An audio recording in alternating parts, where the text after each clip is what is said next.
electoral votes, right? He got like 310 or something. Mm-hmm. Yeah, he got more, and they displaced other seats and shit, and some people that didn't support Trump were also thrown out too. A lot of people. By their own constituents. Worshipping Satan is proven to not be as effective. I don't know. I mean, yeah, I don't know if there's any instance that I can recall in history that worshipping Satan was facilitated. It seems like Satanists have had the upper hand since day one. Maybe. I haven't looked into old Alistair too much, and it was just kind of silly from what I did. But he probably has some things. They probably have some good cooking. They probably have good recipes. Yeah. Really good recipes. But Satanists, I mean, I'm too I'm not versed enough in evil gods, I guess. Like even Moloch. I mean, I've been hearing about him forever, and there's allusions to him in literature and everything. But I never consider these serious beings that they're real. Now, have you been thinking about simulation hypothesis at all? Yeah. What do you think about that? Do you give that any credence? I give it credence in that if the stuff that people are talking about, if that is real, it means that this is not a planet, it's hell or a simulation. I don't think things like that can exist in a normal place. Does that make sense? Is that weird? Is it like religious or something? I don't know. I don't know either, but it seems to me that sort of stuff happening, it seems so out of this world it can only happen in hell. But those gods, I mean, the best god was Tash from the last battle, Narnia 7. I would go into him then. See, I think you sacrifice, I'm not sure about children, but there was a children's story, so it may have have been about children. But Tash is a bit Moloch-y. Well, the two things that I think are interesting about that is, I know that the simulation hypothesis, which is the one that to me holds the most water, which is more complex, it's more structured than just we're probably living in a simulation. It's the 3-part simulation hypothesis. If you look that up on Wikipedia, are you familiar with that? I'm not so sure I am. Okay, well, it's 3 parts. Part 1. Christ. Christ. Yeah, what's the first one? Masturbating furiously. The first part. We're out of battery here. Okay, well, the first part is that one of 3 things is possible. First possibility is that this is fucking good. I forgot what it was. Oh. One of the possibilities is that there have been other civilizations before us and in parallel with us, and something about being intelligent beings and using technology means that inevitably you will develop a technology like nuclear weapons, but even worse than nuclear weapons. So if you can imagine if one day it's found... That's what happened on Mars, in other words. Yeah. So imagine if one day it's discovered that you can make nuclear weapons by putting a bunch of stuff in a wood chipper, and it's something that's so easy that just like you or me could do it. Yeah. And that would mean that it would be an extinction level, like a worldard extinction. So it'd be like if go ahead. Everybody would have the ability to create dark matter bombs. Right, something like that. So at some point in every technological civilization's timeline, they pull out the black stone, which is the technology that is civilization ending. Yep. So that's one possibility. The next possibility is that by the time we're able to create a simulation like that would be high fidelity, like if this were a simulation, by the time we get to a point where you can just make something like this, like you would make like a 2D Flash game or something like that, by that time we are, for whatever reason, no longer interested in doing that.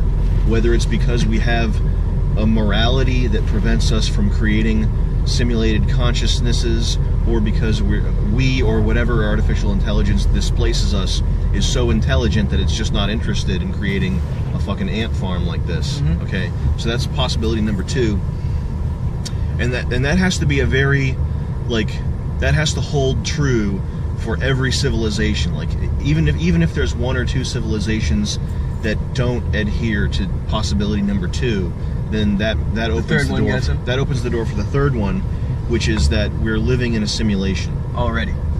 Because what you would have is you would have the initial first reality, okay, and at the point where that initial first reality, some civilization in that reality achieves high fidelity simulation technology to the point where, like, a middle school girl can create a billion different simulations. You know, they've got a Dyson sphere around the sun, and then you can just create simulations like this, like candy.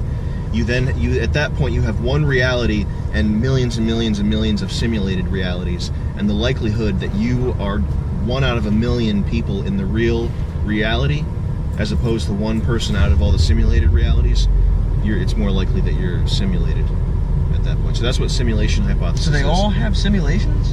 All the different realities? Yeah. It's just one reality.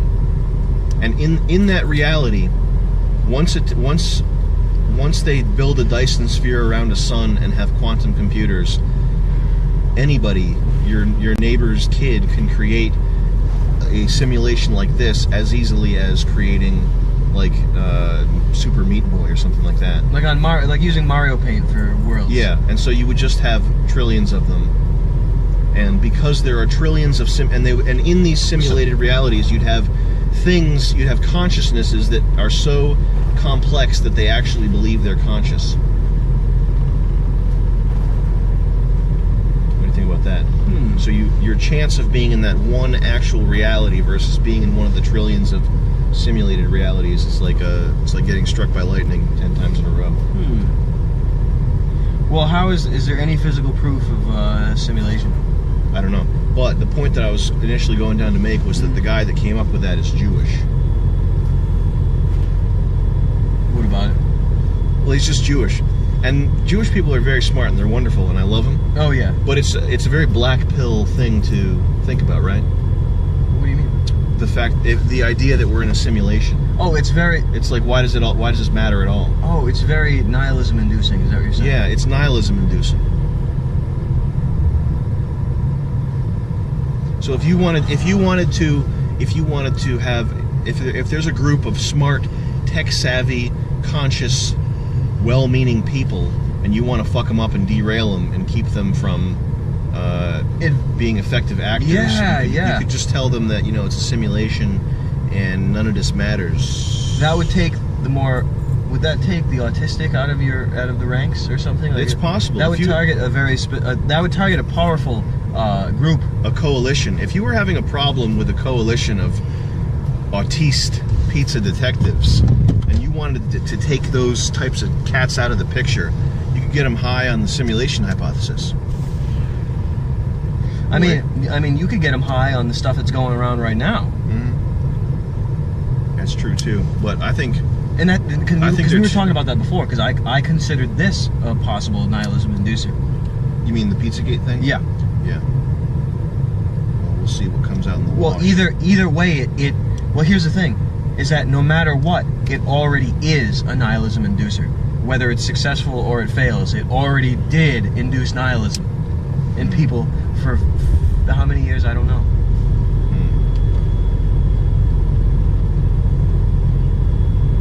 But it's interesting. It's damned interesting. The other thing that I heard someone talk about, which was pretty good, was also a Jewish guy.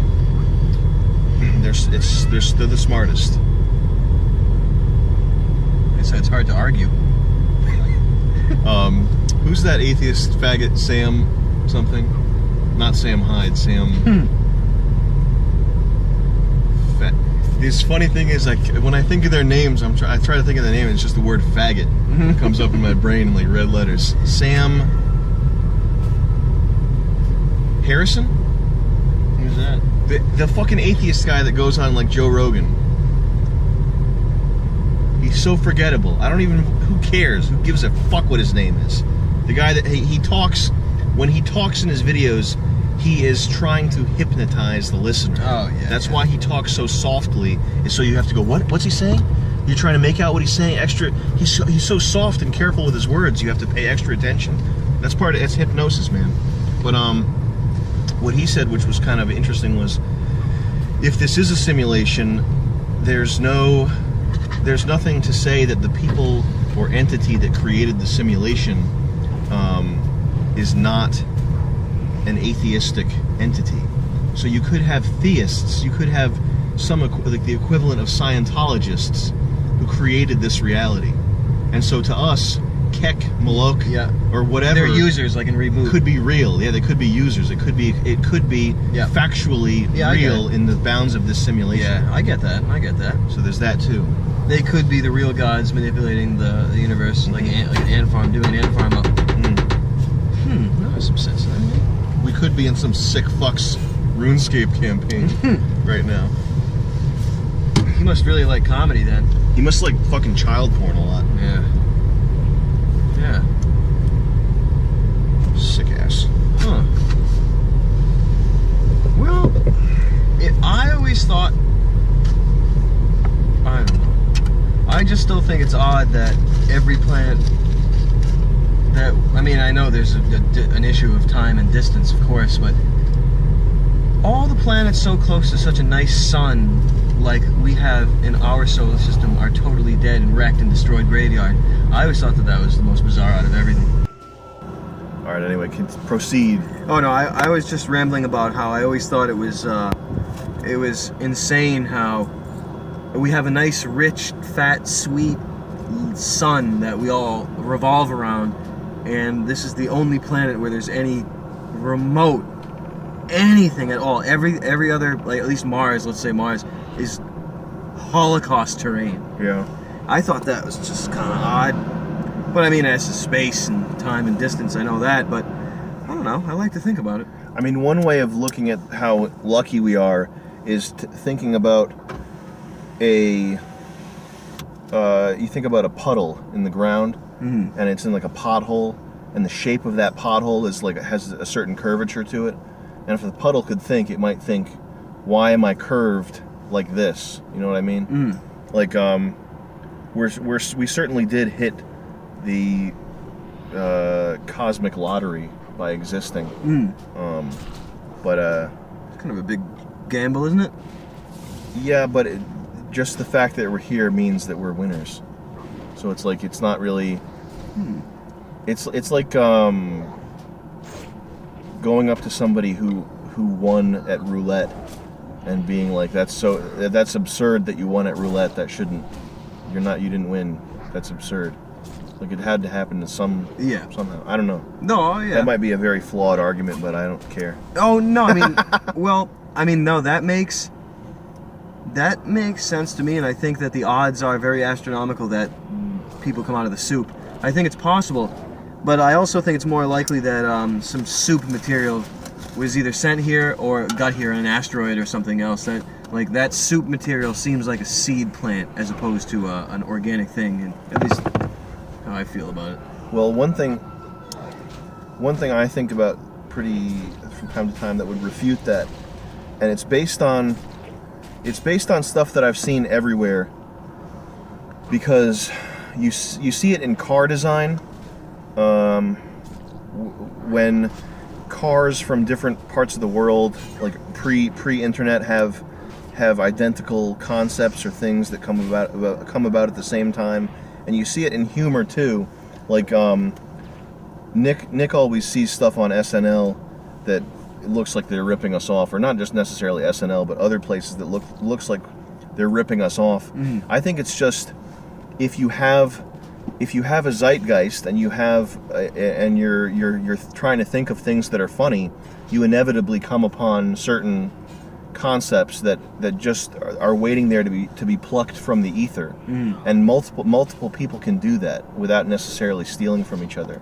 And this is in evolution, there's a thing called convergent evolution, and I think this might be completely false, but I think there are like volcanic vents in the ocean where they're so far from each other that they couldn't possibly, pollinate. Like you couldn't have an organism pollinate this other one from its position. Yeah. And the same simple species of whatever fucking cock-shaped fucking bubbling thing evolves there.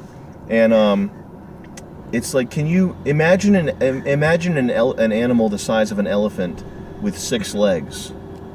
And like you think, well, that's completely possible, but no, it's not possible, because if it were possible, there would be an animal that size, or like the size of a lion or something, with 6 legs. They would have made it here. Yeah, but it's not possible, because 6 legs is more complex. It's injecting complexity into a system, and it doesn't bring enough benefit to warrant the additional complexity. Yeah. So it's kind of like how humans evolved to expend less energy remaining upright. Yeah, and I mean, if you can probably verify this if you have one of those computer modeling, those evolution things where they have the block things and they walk like this at first. Yeah. And they do the walk cycles. If you do that on multiple computers, if you do that on multiple computers, you probably end up with like 10 different things that all sort of walk similarly at the end. Mm-hmm. Because according to the parameters of that system and our gravity on the planet. Yeah, and according to the way it's set up, those are the things that just naturally arise. So I think that if there were, unless we were seeded by some asteroid or something, we're seeded by space piggies, or very space bears. Cuckold. That's a cuckold thing. Seed my planet. I don't think that happened. Huh. Maybe it did. I don't know. But I think. Well, it wouldn't be. Yeah, but in any case, seed my planet, please. Yeah. But in any case, if you have another planet that's remarkably similar to Earth, which, given the parameters for what we know as life is like a certain temperature, a certain acidity, etc., you would probably have like humanoid things evolving, and it makes sense it just makes sense if you had if being social is a benefit to survival, they would probably develop language, and if a more complex, rich language is more beneficial to their survival, then you'd probably even have languages that aren't that dissimilar from what we have on Earth, and that doesn't have to arise by some bull seeding the fucking your wife or whatever. It just comes about based on the opportunities that there are for some organism to flourish into something more complex.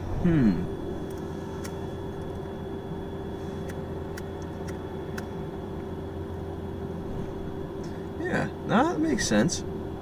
No, that makes more sense. But I like thinking of. I like thinking of, Book of the New Sun, where Mars, humanity on Mars, gets right when they get to a certain point of travel, they are holocausted by a competing alien entity. It seems like there could be more than one planet in our solar system that was devastated like that. I mean, I don't know, but it seems like there is. And if that were the case, seeding may seem more plausible. But I don't know. It doesn't really matter that much. But it's crazy. But then you can't. How could we possibly? We don't know anything about this planet at all. So what do we know? We know the surface of this planet, a little bit of the sky, a little bit of the surrounding area, but nothing in the ocean or deep down. It's crazier there than it is a million light years around us in space. It's crazier in the ocean. There's probably big Buicks, living Buicks at the bottom of the ocean, talking, fucking, all different kinds of crazy stuff. They're keeping their eyes closed, like this. The pressure's a lot of pressure down here. They're totally see-through. It's a Buick. Like it's just, and who knows, and all those things that live down there. So that's why it's hard to even form any sort of. We know so little information. How could we theorize on any creation on the planet? I know that who's the guy, the Terminator guy, really. We need Neil deGrasse Tyson in this car. What we need him on a green screen, flying on a zoop, zoop, zoop, zoop. Now it's time to go past the stars. Come with me on my magic machine. It's you do Neil deGrasse. It's Magic School Bus. It's fucking gay. That's what it is. It's just a big oaf. A big oaf that they said was the smartest man in the world. I'm not saying he's not smarter than me, but I just don't know. Has he contributed anything other than being on like a show, on a green screen show? I'm gonna show you what it's like 1,000,000 years in the future. No, 1,000,000 years that way. Let's go. So as you see, we're in the middle of nowhere. I couldn't tell you what's on the other side of that because there's no way for us to get there. Let's go back to planet Earth, home base. Home base. Pick up Neil. He comes back. Oh, so that was a crazy adventure guy. Pee-wee comes in. You know, I saw that, man. I wanted to piss in the guy's face. Like, it was so insulting, man. I thought he was gonna have kids come around, dance around him in a circle. It was sick. But Sagan wasn't much better. That guy was. He didn't do anyone any good favors. He's like this. The world's gonna end because the climate's getting warmer. No, Sagan didn't do us any fucking favors. No, he set us back quite a bit. He's like, yeah, you see on the calendar of Earth, we're all the way like this is a billion years, and we're only right here. The credits start rolling. That's as much as we know, everybody. The credits are going. Fuck you.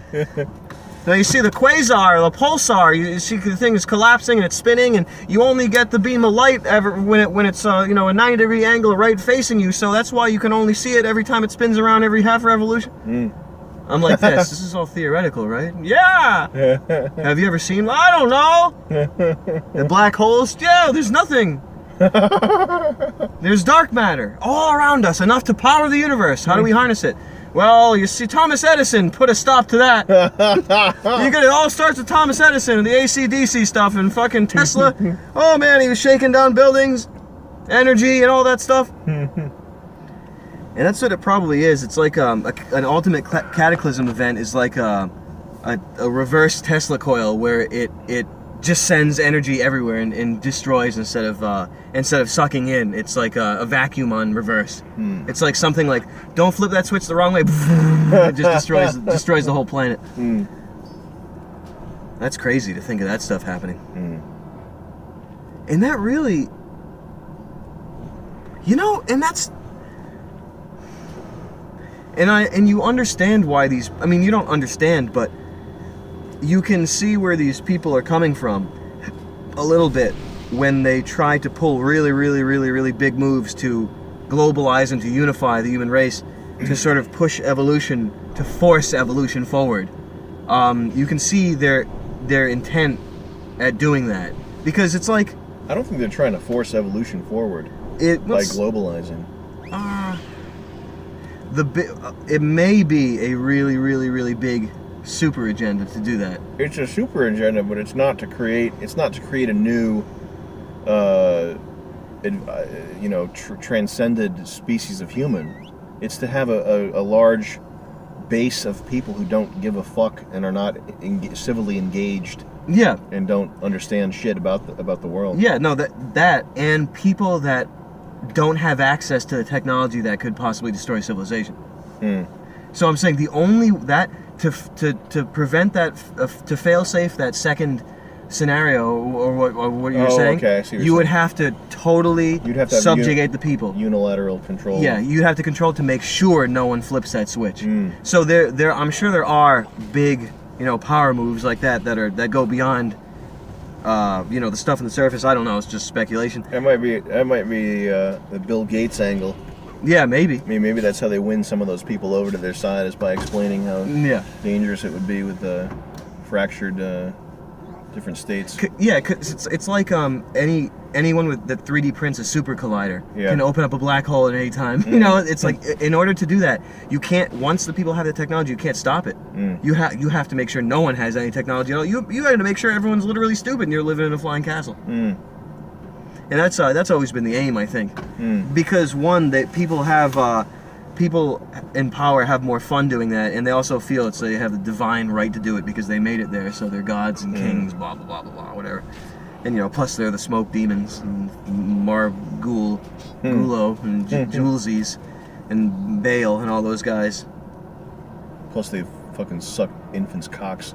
Yeah, I don't know why people do that. I can't relate. Tradition. It's just tradition. I don't even know. I can't relate to that. What do I know? It's a religion. It's a beautiful religion. It's just tradition.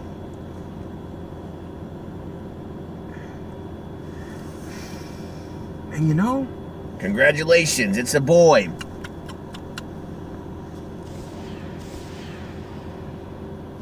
Cut him. I'll make the incision. Suck him. Congratulations. It's too much.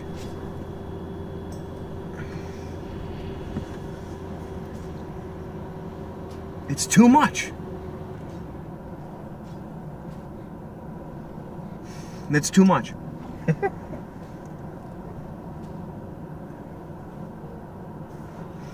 We got to talk about Jewish supremacy soon. Because as an anti-racist, which we both are, we both are firm believers that race is a social construct. So it's important now, because we've highlighted in the past, white supremacy. We've talked about white supremacy. Exposed it. We exposed white supremacy, and we brought white supremacy crashing down to its knees. That's done. So now there's no need to be anti-white anymore. But what we do need to talk about is Jewish supremacy. Because all forms of racial supremacy are unjust. And we must keep fighting to expose Jewish supremacy. Coming soon to Adult Swim. It's really crazy because that's not that far from the truth? No. I'm saying that it's just too much. Like, I'm just going through. I'm just figuring. You're just on a ride right now? Yeah, oh yeah, I'm on a ride right now. And because life, at some point in any man's life, he goes on a quest to undo the trauma that's been laid upon him from childhood. Any man who grows up learns to dismantle his traumatizing events from the past. And it's just odd to me because every boy, I don't know the statistics, but the majority of boys are born into this world and their first sexual experience is ritual torture. And I just think that's just a very thing. When you start a human's life off with sex trauma, it's a very strange thing to start everybody off with. And I think that facilitates control. It must somehow make people easier to control. That's nice. That's a nice thought. And it's nice knowing how many women are supportive of that. Yeah, they are. I realize that clitoral circumcision is a choice, and it's the parents' right. It's the parents' right to choose to have your daughter's clitoris removed. No, as an infant. No, that is a practice that was unduly abolished. It was abolished prematurely because there's a lot of women suffering a lot of ill health effects from having a fully uncircumcised clitoris. Correct. So there's a lot of health stuff that's going around. So that a lot of STDs actually get passed specifically because the woman still has her clitoris intact. Intact, yeah. And I think it's just as much, even perhaps more so, because women give birth and they give life, bring forth fruit. They give you fruit when you plant it. I just think it's even more of a thing that they need to be healthy and clean. And it really is a serious issue, and it needs to be There needs to be attention to it. Because a lot of sick people I see, it's a really big health concern. And we're actually starting a fund. We've put together about $20,000 to donate to clitoral circumcision awareness to spread the message that it's got to be out there. It's an option. Got to keep it open as an option. Keep it open as an option. It's your responsibility as a parent. And don't forget also, this is to all you pediatricians out there. You could do 10 of those a day, $4,500 a pop. You can make a lot of money doing this. And also, you can serve Moloch while you're at it, while doing it. And that is mutilating children is a prayer to Moloch every time. And it's really strange. Strange. No, I mean, no, it's too much.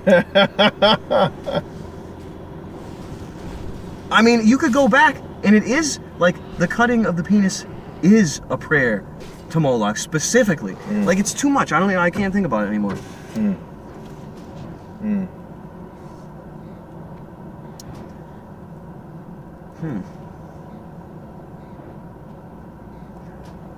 It's impossible. Honestly, it's impossible to believe. Let's get something. Let's clear the air here. Something. Do you ever have thoughts of suicide, like serious ones? No, never. Okay. Are we good drivers? Oh yeah. Okay. I've never. Oh, look, you can do a background check on me. Do you know my record? I've never gotten a speeding ticket. I've never even gotten pulled over for speeding. And that may seem like something that's not fun, but it is. It means I'm a good driver, and I will never crash going 100 into any trees or anything like that in a Tesla. And I'm one of the best drivers on the toge. Okay. The thing about it is the lightweight on the downhill. And in all seriousness, I have never had serious thoughts of suicide. This video is being filmed post the cancellation. We'll release this after the cancellation. We're not going to kill ourselves because we've been canceled from I've never felt better. I've never been more relaxed. Jewish TV. I've never been more relaxed. No offense. And we've been. It's possible there might be some IRL Pizzagate investigation taking place. Probably not. We're not going to do it. We're not going to do anything. But if either of us die in a mysterious car crash, or from some health thing, or from suicide, I don't even know what that is. Is not real. I don't even know what it is. I don't even know what he's talking about. That's crazy. Yeah, you're the best driver. I've never seen a driver. I've never seen someone. I never saw someone handle lightweight on the downhill. I've never gotten a speeding ticket. I'm a good driver. I've never been happier. I've literally never been happier in my life. Yeah, I'm pretty hopeful for good things. Yeah, definitely. Especially because, well, you know what would make it sweeter? Do you remember who won the election at all? I forgot. I missed the results. Hey, I was sleeping through the results. I don't remember. I don't have reception, so I can't even check. I can imagine if we got a good result in the election, we'd be pretty psyched about that. I definitely think we'd be pretty happy, and no matter what bad will have befallen us or the country, there's a certain level of victory that has been attained regardless. There is a light in the darkness. Oh, Keck. Praise Keck. Praise Keck. That's too much. And it's good. I like the boards. Anytime someone mentions anything about this is good and evil, this is the Christianity, someone says praise Keck. Good and evil. Fuck you. This is good and evil. This is the Archangel Gabriel. Fuck you. Crap. This is. What was the first?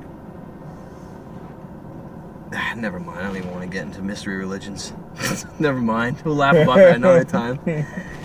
I've seen this all before. All you have to do is read the Golden Ass by Apuleius. Apuleius, right? I think that's how to pronounce it. But yeah, I think it was Applebee's. Applebee's and Neighborhood Bar and Grill. But I don't know. That couldn't have been the first. Maybe though. Maybe that might have been the first. I can't be speculating. It maybe I don't know, because it was Roman. So I'm sure the Greeks were into that with Demeter and all that stuff. Like ancient Christianity, and how like fertility and mystery rites and religions morphed into fucking Christianity. It's the fucking same thing all over, every single time. Even like Zoroastrianism is there's parallels. Never mind. Oh. But yeah, it's good. Things are great. So I think things are great. Can we call it a day with the camera? Yeah, sure.